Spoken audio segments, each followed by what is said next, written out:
Well, hi Suki, thank you very much for joining us today. For those people who don't know who you are, would you mind introducing yourself? Of course, yeah. Hi, Gaby. So my name is Suki Singh. I'm one of the area managers at Practice Plan.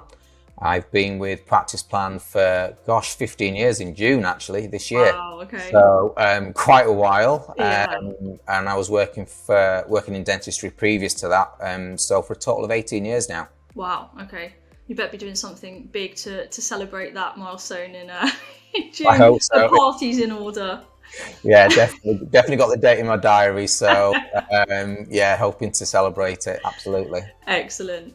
Well, I mean, you're obviously very well placed then to be discussing dentistry and that kind of NHS private shift. And, you know, what we're seeing today is that a lot of people are making that move because it's just what is working for them for a number of different reasons. Yeah. So I think a good place to start for this is how do you know when a move to private practice is the right move? It's a really interesting question, Gaby, because it's mainly down to the practice, actually, whether they feel it's the right move for them. So what we're finding at the moment is there's various reasons that practices are making the decision to move away from the NHS to private dentistry. It may be down to things like team morale. I think it's really quite difficult to be working in NHS dentistry at the moment, and team morale has been affected by that. So we have principal dentists, business owners coming to us and saying, look, you know, the team, myself, the associates, everybody in the team is feeling really quite stretched and really quite under pressure and feel like it's not really working for them anymore in terms of the work-life balance and the experiences they're having at work. And what we need to now do is look at consider our options to basically move away from the NHS and move more into private dentistry. There's other reasons such as recruitment. As you'll probably know, recruitment is quite a challenge for practices at the moment, and not only recruiting new dentists to deliver NHS contracts, but also existing members of the team, existing associates and dentists that have decided that actually it's not what they want to do any longer, and what they would like to do is move to private dentistry. And you know, principal dentists and business owners are finding that, you know, they're having those conversations more and more, and they want to keep all of these associates. These associates have been, you know, with the practices for a number of years, and they know the patients. So you know, it's almost making them consider their options again, just to say, well, actually, for the business and the way that we need to continue to look after our patients and the way that I'd like to look after the team, it may be a consideration for us to move away from NHS to private dentistry. Yeah. So there's various reasons, and from our point of view, from when we actually go into a practice to have a chat with them about what their thoughts and feelings are around the move, and you know what it is they'd like to do. It's very much around whether or not it's a decision that's been made with some really good some good foresight in terms of what's happening in dentistry, and where they see the vision of the practice. Actually, where do they see themselves in a year's time, 5 years time, and further along. So a lot of the decisions in terms of the move comes from the practice, of course. What we do is we have a chat with the practices, to understand where they're coming from, and then look at what we need to do to try and support them to realise that vision. Yeah. I appreciate as well, you said there was team morale, there's recruitment, but a lot of this is underlined by the financial viability of actually getting there, which I'm sure, you know, there's a lot of people who may be worried about that side of it, particularly during a time of economic crisis, I think is fair to say. You know, there's a lot of question marks over the future and how our money's going to be looking in 3 months' time, let alone a year. So what kind of number crunching do you have to do to make sure that this is going to be financially viable for a practice? Well, what we do is we have an income replacement calculator, Gaby. So one of the things that we do is look at what the NHS contract value is for a practice, and what we need to then consider is, okay, so how do we safeguard that in the future with a move to private dentistry? What do we need to have in place for the practice, and what does the practice need in terms of income from private dentistry, whether that, you know, that's pay-as-you-go or private plan membership, to cover the cost or cover what they would have received from an NHS contract. So, you know, we go into it in quite some detail with the practice in terms of the NHS contract value. We look at things like their hourly rates. We look at things like what they're charging currently for private exams and hygiene visits, for instance. We also look at, which is really quite important, is look at patient numbers. We need to know how many patients the practice has been seeing on a regular basis over the last 2 or 3 years. And then we sort of delve into it a little bit deeper to have a look at, of those patients, are they regular attenders? Are they fee paying adults? What's your exempt patient numbers look like, as well as children? And we sort of do a bit of number crunching on the back of that to say that, right, okay, based on, what we know, based on what we would look to cover in terms of your NHS contract, what we need to cover and maintain and keep going. What does that mean in terms of the patient plan membership fees? What does that need to look like? And, how much is that going to be a month? How many patients would we need to join? It may be that, you've got a couple of different membership plans in the practice. What does it mean in terms of the split? So we look into it in quite some detail. It's not, we haven't got a crystal ball. It's not something that we can predict with 100% certainty, but it does lend itself to make some really sort of informed decisions in terms of what those financial implications are moving away from the NHS to private dentistry.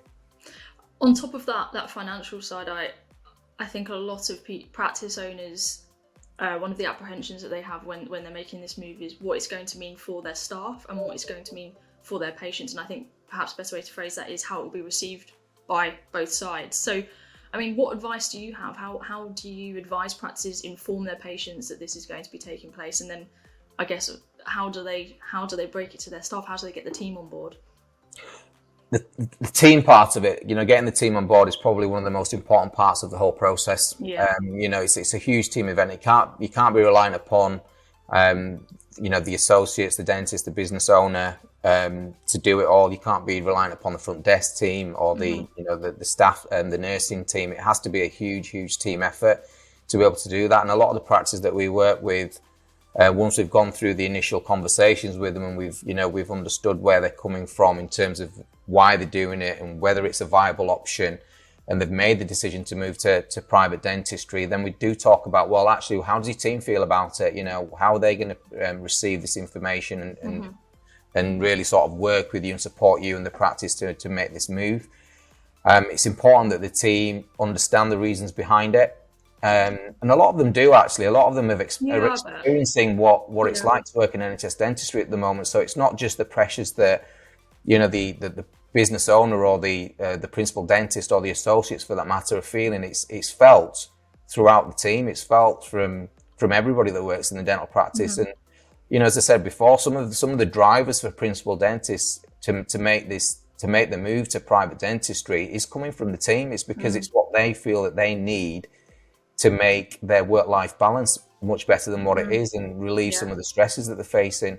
And if you've got those feelings from your team and that's what they're informing you of, then more often than not, they're going to be very much on board with the move. And it is a brave move. It's, it's something that isn't the easiest decision at all for any business owner to make. But providing you've got the support and the help of your team, it just takes the load off. It takes the load off in terms of the processes that need to be put in place. To be able to move to make a successful move, I suppose, from NHS to private dentistry.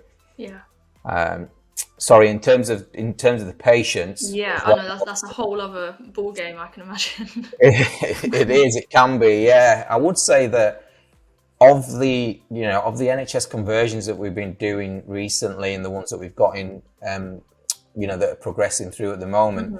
The feedback that we've had from the practices has been very much around, well, actually, patients are half expecting it to happen. They're not. It's not coming as a huge surprise to patients anymore, I don't believe. A lot of the practices have almost teed things up prior to any firm decision being made away from the NHS. So conversations have already been taking place at the practice. Practices have membership schemes already in the practice, so the patients are already aware there's a private offering that's available. There's a membership plan in the practice that they make, that they can join. So it doesn't come as a huge surprise. still a challenge for for practice to get the message across when there's a definite move away from NHS dentistry and asking the patients to either join a plan or be private pay-as-you-go patients. And a lot of the patients that the practices work with are usually informed by letter. It's something that we would help support them with. We'd formulate a letter that's been used by a lot of other practices that have moved away to really give them an overview of what the practice is doing and really focusing on the reasons behind it. It's all about patient care, Gabby. It's about the practice ultimately wanting to look after their patients in the best way possible. Yeah, of course.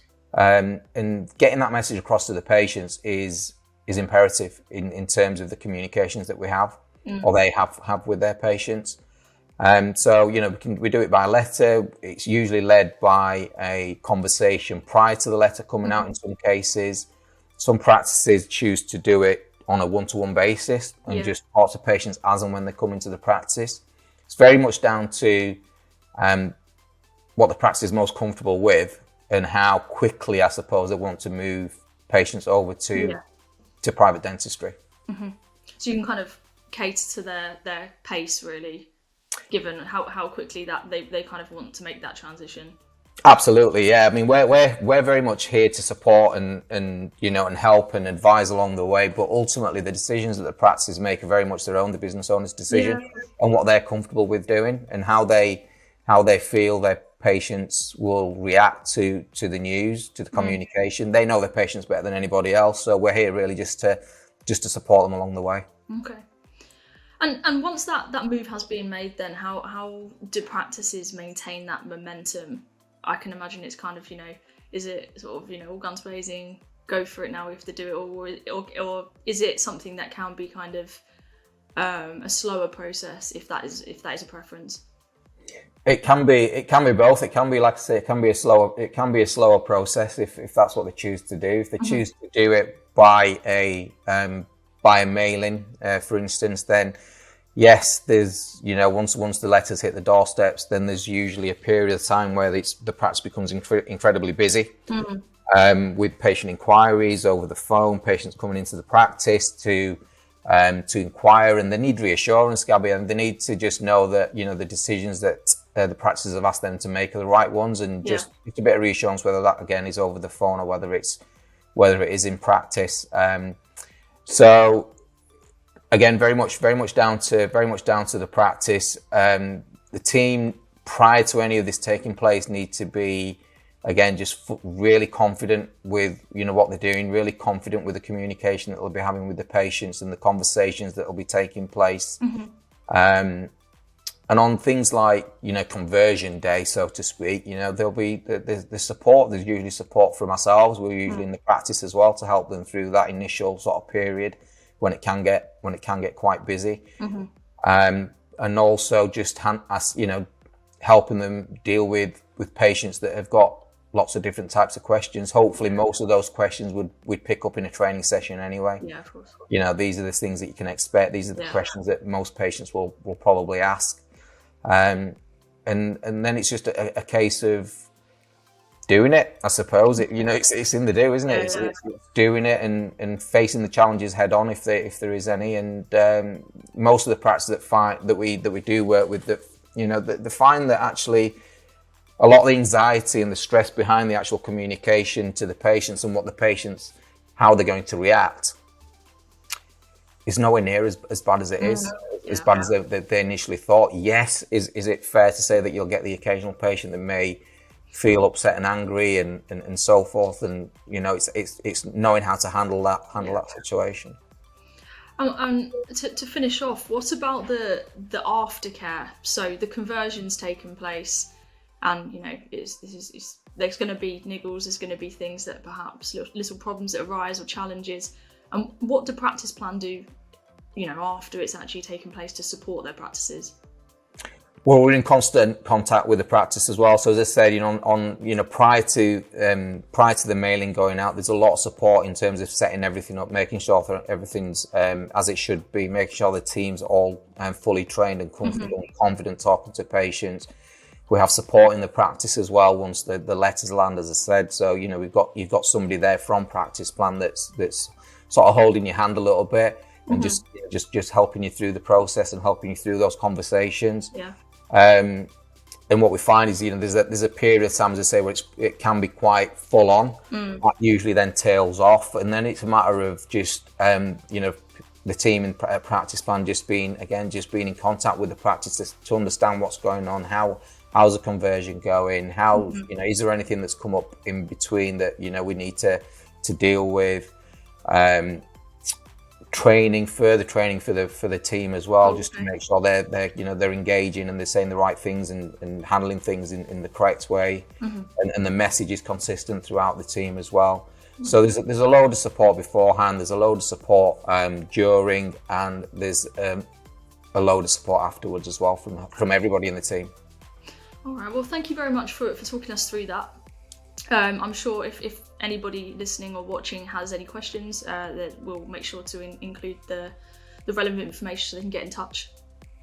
Brill, thank you, Gabby. I hope everybody's enjoyed listening to this, and thank you for the time.